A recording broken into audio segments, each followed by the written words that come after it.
rojê porê min bigire hembêza destê xwe bi tilîkên xwe yê lerzok şeh bike bike hebhebî û bera ser destên xwe yê nazik de di nava kefa destên xwe yê qusandî bive û bîne bi rondikên çavê xwe dayê porê min nerm bike ba bide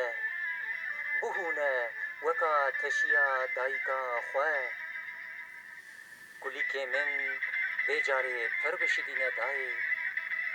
nikarim ji te re bibêjim rêka min dûr e nikarim bibêjim derim şopa hespê dewrêj nikarim bibêjim berê xwe didim şengala bûye şahê êş û birîna hema dikarim ji te re bibêjim min berê xwe daye rojê dikarim bibêjim derim me axa pîroz xwe digihînim laleşê û kaniya spî da ku bi kulma avê bigihînim pitikên li ser rêya azadiyê û lêvên wan ê terikandî bila dilê te jî hênik be dayê weka ava kaniya spî niqutî bê sekam be dayê ez ê li warê melekê tawîs bim ez ê di nava rastiya rûpelê avesta yê de bim